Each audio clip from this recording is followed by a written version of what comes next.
Nós estamos aqui com famílias que vivem nesta terra com metas e propósitos. E desde pequeno, nós temos algumas pequenas metas, algumas às vezes ilusórias, que nós queremos ser quando crescemos, e nós vamos vivendo a vida com metas. Só que é interessante que, com o passar do tempo, nós concretizamos uma meta e vemos que nós estamos tão aquém das demais. Exemplo, nós temos aqui uma vida onde eu quero ser alguma coisa quando chegar no ensino médio. E aí, quando eu chego no ensino médio, depois da faculdade, no emprego, depois do casamento, depois como pai. Enfim, as nossas realizações, queridos, parecem que elas não se completam. Elas sempre ficam no que é perpétuo. E nunca se completam. E a idade vai passando, vai embora. E a gente tem aquele sentimento que a gente não consegue completar os nossos desejos e anseios. Mas por que isso? Porque Deus nos criou, queridos, para o trabalho. Deus nos criou para a eternidade. E Deus nos criou com planos eternos. Só que, por causa do pecado, o trabalho se tornou infável. Por causa do pecado, os nossos planos estão cheios de interferências pecaminosas. Por causa do pecado, os nossos desejos eles estão muitas vezes fora do padrão que Deus nos determinou para vivermos. E nós sempre estamos insatisfeitos e nunca contentes com aquilo que Deus nos deu. E tem outra coisa também. Chega um momento da nossa vida, e se nós pensarmos muito bem, como que a esfera da nossa vida se resume? Se você olhar ser criterioso, você vai falar assim, talvez eu queira trabalhar para, no final, aposentar. Não é verdade? É isso. A gente trabalha, para depois aposentar e ficar o quê? Descansar um pouquinho. Alguns vão ter o privilégio de descansar um pouco mais. Outros vão trabalhar e vão ficar até os seus 70 anos, 65, 70 anos trabalhando e vão ter um pouquinho só. E muito que dá para pagar só algumas coisinhas. Mas essa é a nossa realidade, pastor. E às vezes o trabalho é visto como algo muito pesado, pesaroso. Nós não encontramos satisfação no trabalho. Nós temos problemas, se devia, é difícil. O trabalho do ministro é difícil, o trabalho dos irmãos é difícil. Nós sempre encontramos interferências, às vezes temos desejos com que o local onde trabalha seja harmônico. Mas está cheio de problema, está cheio de fofoca, está cheio de conteúdo, está cheio de ego. E às vezes nós queremos desistir das coisas. Hoje nós vamos ver o valor do trabalho. E por que Jesus mostra o valor do trabalho? Por que eu estou falando isso? Porque Jesus, queridos, ele viveu debaixo de um cenário como eu e você. Ele ficou no oculto dos olhos humanos por 30 anos. Mas nós sabemos que ele trabalhava ali no ofício do seu pai, numa cidade de Nazaré, muito pequenininha, e ele viveu 90% do tempo como nós aqui vivemos. Eu sou ministro, e desde os 31 anos eu sou ministro. Mas dos meus 18 até meus 29, 28, eu trabalhei também no meio circular, com os irmãos trabalham. Tenho o privilégio de trabalhar como pastor, mas há cargas muito grandes, emocionais. A gente leva as cargas dos irmãos. Eu disse para o Rafael, é extremamente difícil, porque cada dor dos irmãos a gente leva junto. Cada sentimento que os irmãos estão tendo. E não é só porque eu estou aqui, tem sentimentos que o pessoal da sexta, que a gente carrega com a gente, preocupações demasiadas, é mais do que algo que eu vou trabalhar nas 8 horas e ir embora. As cargas emocionais, espirituais, que a gente leva junto, e é pesaroso, fora as nossas. Então é difícil o trabalho. Só que Jesus viveu nessa terra como nós também. E aqui, queridos, ele vai mostrar o valor do trabalho, qual é o propósito do trabalho de Cristo. E como que a gente deve olhar para Cristo? Então, a intenção do culto de hoje é por que Jesus trabalhava e qual é o intuito do trabalho dele. E como isso deve envolver a minha vida e a sua vida, porque amanhã a gente vai voltar a trabalhar. Hoje é o dia do descanso. E nós vamos ver, em primeiro lugar, como que os homens daquela época estavam deturpando o dia do descanso e o que se deve fazer no dia do Senhor. E eu quero estimular os irmãos a olhar para Cristo hoje e ver o que ele faz, o que ele está fazendo, para te estimular a voltar na segunda-feira com um novo olhar. Ah, mas pastor, eu estou dentro de casa, eu trabalho dentro de casa. Nas mínimas coisas. Ah, estou de home office, não encontro com as pessoas. Ah, tem um trabalho difícil, tem um trabalho que é pesaroso numa grande empresa, trabalho como um autônomo, que seja. você voltar para esta semana com uma nova perspectiva de quem é aquele que trabalha continuamente, qual é o valor do trabalho. Em primeiro lugar, se nós olharmos para o contexto, Jesus tinha curado aquele paralítico. Jesus curou aquele paralítico num domingo. Perdão, no sábado. Hoje, nosso domingo. No dia do Senhor. No Shabbat. No sábado. E aqueles homens, eles não se alegraram com a cura daquele jovem, daquele senhor de 38 anos, que seja. Eles olharam para o aspecto daquele rapaz pegar a sua cama e sair andando, porque isso era proibido, isso era um trabalho, e com Jesus tendo curado. E Jesus mostra para aqueles homens, e agora nós vamos ver essa conversa. Em primeiro plano, nós vamos ver aqui qual é a função do trabalho versus o dia do Senhor. A relação dia do Senhor versus o trabalho. Jesus então se voltou a estes fariseus e disse: meu pai trabalha até agora, e eu trabalho também. Por isso, pois, os judeus ainda mais procuravam matá-lo, porque não somente violava o sábado, mas também dizia que Deus era o seu próprio pai, fazendo-se igual a Deus. Essa fala final aqui é dos judeus, tá? Ela foi usada muito por aí, tá? Na Idade Média, antes da Idade Antiga, para falar que Jesus não era filho de Deus. Aqui é uma fala dos judeus. Os judeus dizem, como pode Jesus falar que ele é filho de Deus? Mas o que Jesus vai mostrar? Jesus versus o trabalho, Jesus versus o dia do Senhor. Em primeiro lugar, Jesus afirma, ele e o Pai estão em trabalho constante. Se Deus parasse um segundo sequer de trabalhar, Deus, nós deixaríamos de existir. Porque ele mantém todas as coisas. Tudo que existe, dos seres pequeninos como os grandes astros do universo todo, é regido pela mão de um Deus que trabalha e orquestra todas as coisas. E ele fará isso por toda a eternidade. Aquele que trabalha, ele tem o seu trabalho, cuidando de todas as coisas. Só que aquele que cuida de todas as coisas determinou um dia separado para o descanso.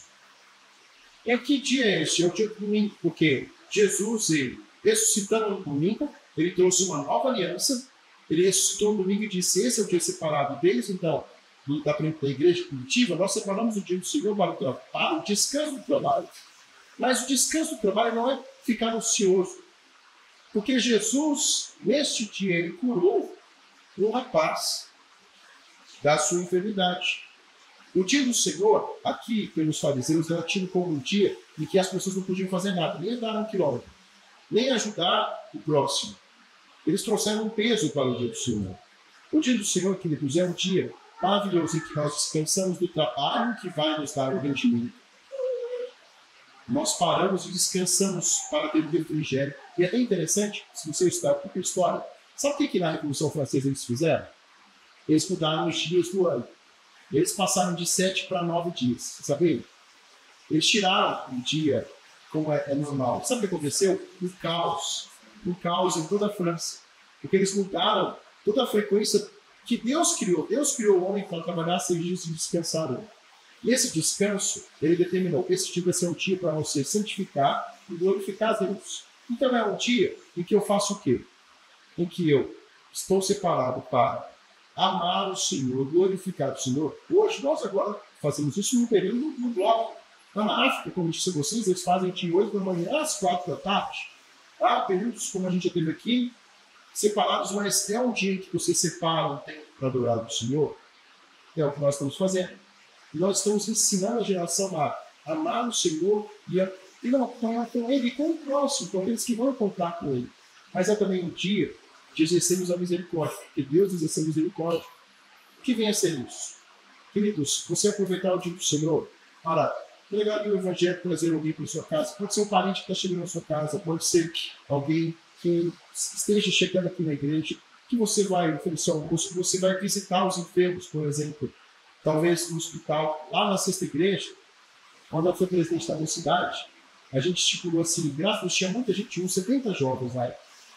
E a gente fez assim, primeiro em 2007. A gente passava um domingo por mês, no último domingo por mês, a gente almoçava na igreja, a gente levava as panelas, as coisas para almoçar na igreja, aí a gente saía, ia lá para o hospital evangélico. E a gente ia em todas as aulas, cantando, a gente cantava e entrava nos quartos para dar o folheto e orar com as pessoas. A gente ficava 1 hora no hospital evangélico. A gente fez isso no ano todo de 2007. Uma vez por mês. A gente foi umas 10 vezes que a gente foi embora. Era difícil? Era cansativo? Sim. Mas é interessante que foi o ano que eu mais falava, que eu saía 5 horas da manhã para ir para o Valorec, voltava 4 horas, ia malhar, ia para a faculdade, voltava da faculdade, tinha que estudar, final de semana mexia com mocidade, uma vez por mês. Queridos, foi o ano mais gostoso que eu tive na minha vida. Foi o ano de despertar para me tornar depois um pastor. Foi ali que Deus começou a tornar no meu coração. E é um dia de misericórdia, mas é também um dia de descanso.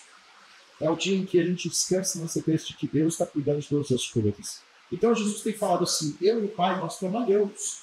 O trabalho, queridos, vai fazer parte da nossa vida. Só que no céu, nós estaremos no descanso. Por que a gente tem esse dia de descanso? Sabe por quê? Porque Deus criou todas as coisas nessa terra para a gente estar em comunhão com o Senhor uma vez por semana. Só que no novo céu e na nova terra, nós estaremos no descanso, no Shabbat. Nós lá não teremos pecado, nós estaremos todos os dias louvando a Deus, mas vivendo e trabalhando. Sabe o que vai ter no céu? Não vai ser arpia, não. A gente vai desenvolver. Desenvolver não sei o quê, não sei como vai ser no céu, só que a gente não vai deixar de trabalhar. E é isso que eu estimulo aos irmãos, por quê? O trabalho que Deus te deu, queridos, é para que você desenvolva a comunhão com Deus Pai, que lhe deu esse trabalho, para que você leve as pessoas a contemplar o Senhor através do seu trabalho. Pode ser em casa, pode ser um trabalho difícil, uma grande, uma pequena empresa, em qualquer lugar. Que o seu trabalho se torne uma extensão daquilo que que o nosso Deus faz. Deus, ele coordena todas as coisas, e nós glorificamos o seu nome no dia do Senhor, para reconhecer: tudo vem dele, tudo é para ele, nós encontraremos com ele.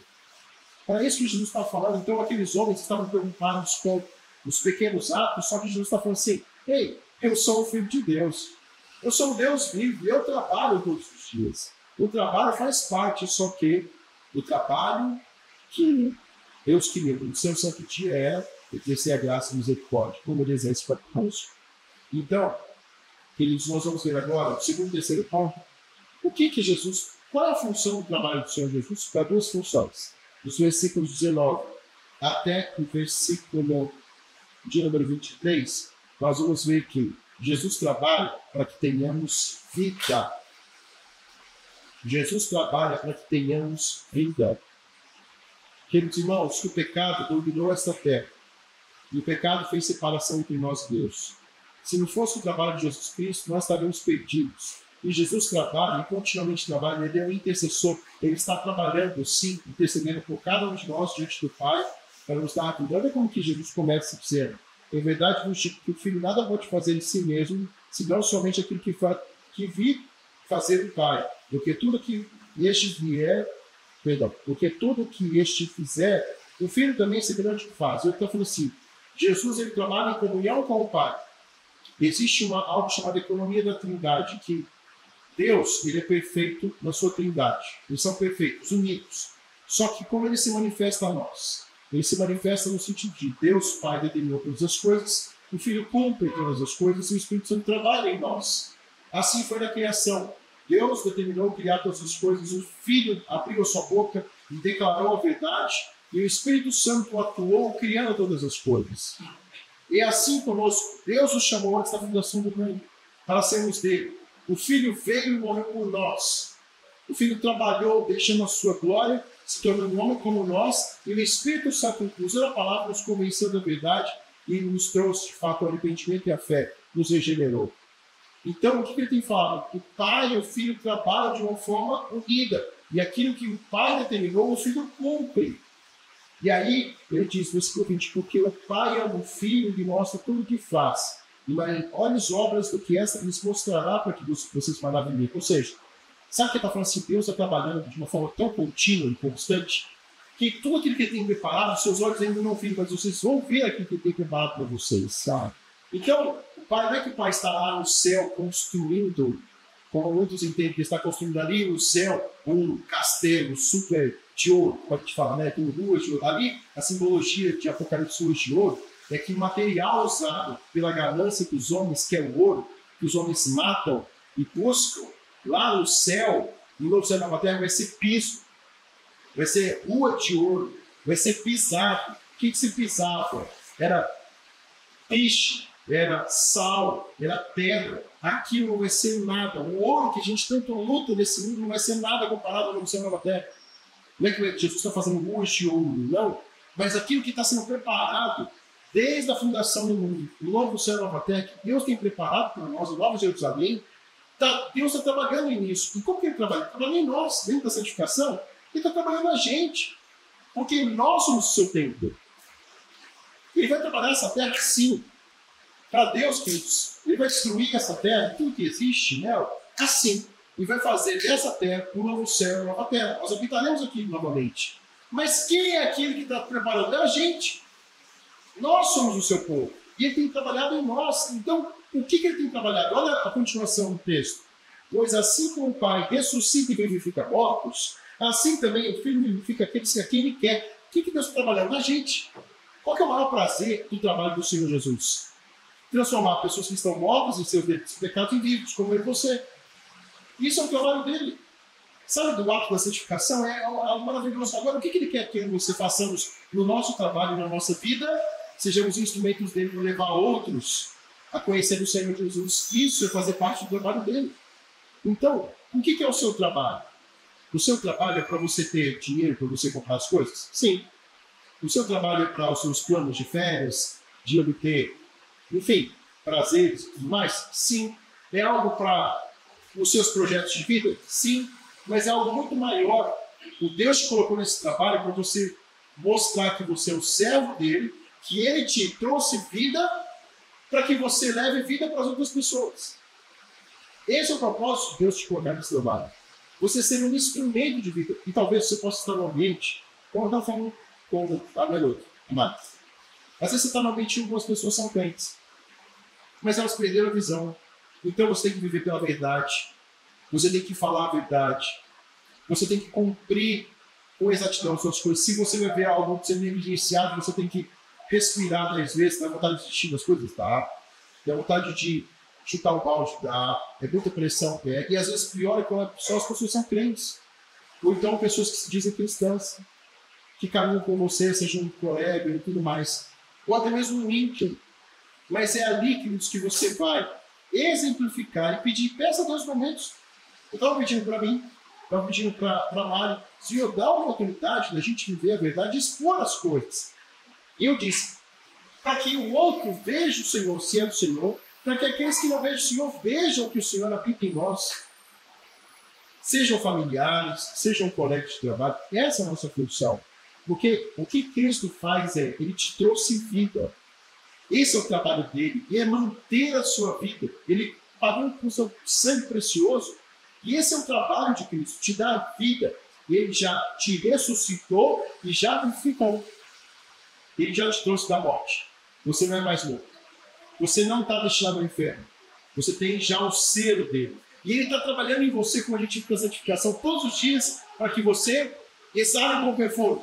O bom perfume de Cristo. Ele está te lavando todos os dias. Ele está operando em você. Ele já te vivificou. E olha o que ele continua dizendo. E o Pai, versículo 22, a ninguém julga, mas o Filho confiou todo o julgamento, a fim de que todos os homens do Filho, a fim de que todos olhem o Filho do modo que o Pai. Ou seja, Deus, o Pai, deu ao Filho o poder de vivificar, de ressuscitar com o seu poder. E ele fez isso quando ele declarava, lembra que ele vem dos mortos lá, ressuscitou a filho de Jairo. Ali ele está mostrando fisicamente, aos olhos dos homens, o que ele faz espiritualmente. Ele chamou a Nicodemos, a regeneração de vida, ele chamou a mulher samaritana, ele curou ao filho daquele oficial, ele tirou a vida daquele que estava preso a uma vida de cárcere, 38 anos, sem poder mover. Ele é o Deus que vivifica. Os seus milagres apontam o que ele faz espiritualmente. E foi dado por Deus Pai. Né? A economia da Trindade de Deus Pai deu esse poder de vivificar. Só que também Deus deu, em terceiro lugar, poder de julgar. Nós já começamos a ver. Porque Deus que vivifica é o Deus também que julga. E é por isso também que o meu trabalho é um trabalho em que eu devo trabalhar de forma honesta, porque Deus julga. Em primeiro a sua casa. Deus quer que trabalhemos de forma honesta, sincera e verdadeira. Ah, pastor, você não conhece meu patrão. Você não conhece o meu sistema. É um caos. Quem que está vendo o seu patrão? Quem está vendo os seus colegas de trabalho? Quem está vendo tudo aquilo que está de injustiça acontecendo na sua vida? É Deus. Por isso, que o seu patrão maior não é o seu chefe. Talvez você seja o patrão, que seja. Quem é o seu chefe é o Senhor Jesus. Ele está vendo todas as coisas. Vocês são, como diz Zacarias, vocês são meninas dos olhos de Deus. Se a gente é injusto, Deus vai começar a ver a gente. Deus vai puxar a nossa orelha primeiro. Agora, se nós estamos vivendo a verdade, testemunhando de Cristo Jesus, sendo fiéis com o nosso tempo, com o nosso trabalho, fazendo com justiça, quem está vendo a injustiça é o Senhor. Porque aquele Deus que nos coloca nos ambientes, ele vai julgar. Quer ver um exemplo? Daniel. Daniel foi fiel ao Senhor na sua juventude. Ele não temeu, ele na verdade temeu a Deus, não quis se envolver com aquelas pessoas, com a comida daqueles deuses. Ele ia pagar o preço com a sua própria vida, mas ele não temeu. Deus foi favorável a ele. Depois, ele, durante um longo período, Nabucodonosor era um homem mau, injusto, mandou seus amigos, os 3 para a fornalha. Vocês estão lembrados dessa história? Mandou os 3 para a fornalha. Só que, com o testemunho dos 3 amigos de Daniel e o próprio testemunho de Daniel, Deus fez o que com Nabucodonosor no capítulo 4? Vocês estão lembrados? Esse homem se orgulhou de tudo que ele fez e Deus falou assim, você vai ficar igual o lobo. E ele ficou 7 anos igual um cavalo, exatamente isso, ele ficou comendo ervas, seu cabelo cresceu, suas unhas cresceram, ele ficou nu, igual um cavalo, igual... Esse é o termo usado. Ele ficou ali, ficou de 4, literalmente, sendo escravo. E depois de 7 anos, Deus trouxe a memória dele. O que aconteceu? Esse homem se converte. E aí, Daniel foi servo até o final. Só que depois o seu neto se levantou no lugar dele, fez o quê? Tomou das coisas do templo. E o que Daniel foi? Foi palavra de juízo. Porque foi uma mão escrita na parede de Benin Tekel. Ou seja, você foi julgado e você foi tido como injusto e a balança pesou. O juiz virá sobre você nessa noite. Nessa noite. Então, o neto de Nabucodonosor, que tomou ali depois do trono, Daniel foi palavra de juízo. E Daniel foi fiel ao Senhor, porque o rei persa que tomou seu lugar se tornou seu amigo. E a gente sabe, conhece a história, ele já é um senhor de idade, certamente quase seus 90 anos de idade, foi fiel ao Senhor nas suas orações e foi lançado na cova dos leões. E aí você já conhece a história. Queridos, ele foi fiel, ele sofreu por ser fiel ao Senhor, mas Deus, em todo tempo, agiu com justiça.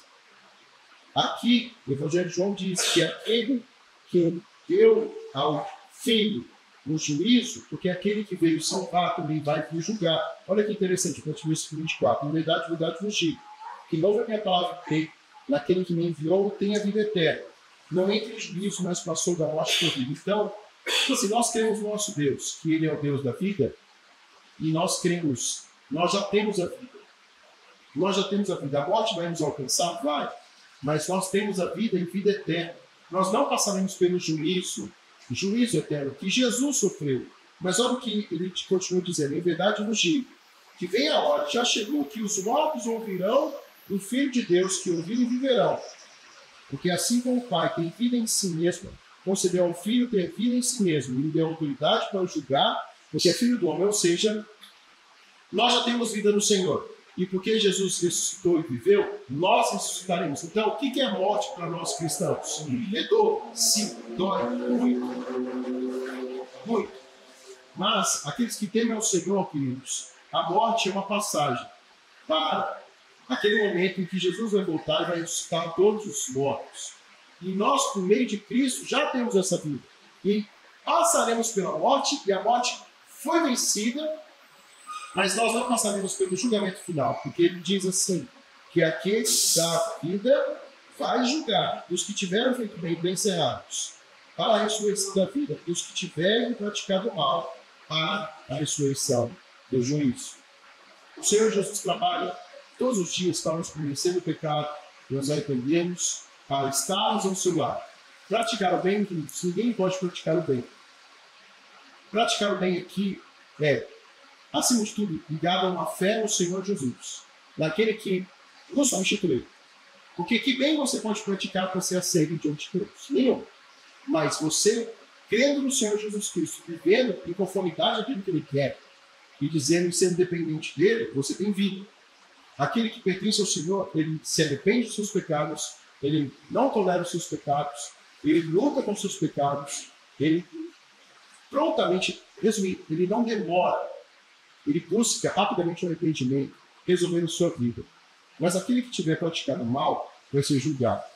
E aí vem o ponto final. Deus te colocou também no seu trabalho para você ser justo e fiel ao Senhor.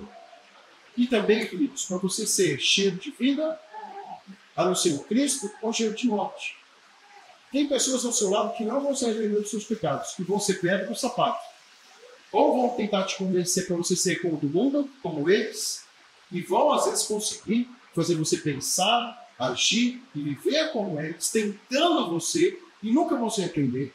São pessoas que vão talvez te perseguir por causa do nome de Cristo, quando você for fiel ao Senhor, vão ser pedra no sapato, vão ser aquela pessoa que vai difamar o seu nome, que vai puxar, que vai fazer rasteira. Mas vão ter pessoas que você vai ser o bom perfil, que vão se arrepender e conhecer o Senhor Jesus Cristo, aquele que é o dono da vida. Aquele que trabalha, aquele que nos estimula a ter uma nova visão de trabalho. Então, para concluirmos, nós vamos mudar dentro em breve, em algumas horas, para a rotina de trabalho a partir de amanhã. Primeiro, agradeça a Deus pelo trabalho. De forma muito prática, agradeça a Deus. Eu sei que pode ser difícil, mas louve a Deus pelo trabalho. É recurso que Deus te deu. Quando a gente perde um emprego, é extremamente difícil. Né? Eu estava falando aqui, a gente está morando pelas 2 semanas. É extremamente angustiante, principalmente para quem é o líder da casa. É extremamente difícil. Por exemplo, no dia negativo, muitos meses, com a filha pequena, o pastor aqui sofreu demais, ficou alegre demais com a virada, mas a gente sofre com ele, porque é pesado. Mas volte com alegria, Senhor, está difícil, mas eu quero voltar com alegria renovada. Volte a trabalhar, porque o nosso Deus continua trabalhando, e Ele se alegra, Ele criou um trabalho, e o trabalho que a gente está sendo aguardado por nós, que a gente está aguardando, vai ser maravilhoso. Esse estágio difícil da terra, esse período de trainee que a gente está tendo, é difícil, vai ser difícil. Deus não vai tirar você disso, isso é para trabalhar o seu coração, mas para você ser 2 aspectos de vida. Ó Senhor, me ajuda a ser fiel, apesar dos problemas, no meio do trabalho de casa, no trabalho com o meu filho, no trabalho com as coisas corriqueiras, eu estou dizendo que Deus falou para mulheres que estão lá, de cuidado e tudo mais, como pessoas que trabalham no dia a dia, a ter satisfação para mostrar a vida. Aquele que mostra a vida dá prazer. E a gente é isso. Gente, bom perfume, se alegrar do Senhor, mas também, se for atacado, lembrar que Deus está vendo tudo. Não se ire. Não deixe o seu coração se inflamar. Não queira, apesar de sentimentos existir, não desista. Porque aquele que vê todas as coisas vai julgar todas as coisas. Se você vê injustiça acontecendo e pode vir essa semana, chora. Gente, Senhor, talvez procure alguém. Pode estar aqui, eu estou aqui como pastor de vocês, pode procurar. Pastor, e fala assim, melhor esses dias por tempo atrás, pastor, eu estou deitado aqui. Igual, a gente orou junto. É isso mesmo, a gente está aqui para isso. A gente orou junto, a gente ora junto, está angustiante. O serviço do lar, o trato com as coisas no dia a dia, a gente ora, a gente busca o Senhor. Mas Deus vai dar refrigério, e vai passar. E Deus está vendo todas as coisas. Mas a palavra final, seja fiel até o final. Hoje, na leitura do devocional, foi a carta do Senhor Jesus. A igreja disse assim, vocês vão passar por perseguições. Tem aqueles que servem Satanás. Alguns de vocês vão ser presos, mas permaneça fiel. Fiel até a morte, porque eu vou te dar a cor da vida. Queridos, a vida aqui é luta, mas a vida é trabalho. No Senhor, esse trabalho pode ser restaurado. Se a gente botar que eu sirvo bem dos reis, Senhor dos Senhores, que é justo e perfeito, o meu trabalho para com vocês, para com as coisas do dia a dia, e a gente vai ensinar essa geração, os nossos filhos, que trabalho é bom, que é preciso, mas tem algo nos esperando. Um trabalho maravilhoso que vai ser evolucionar a pena. Busquemos por Deus. Vamos colocar de pé e vamos encerrar nosso vídeo.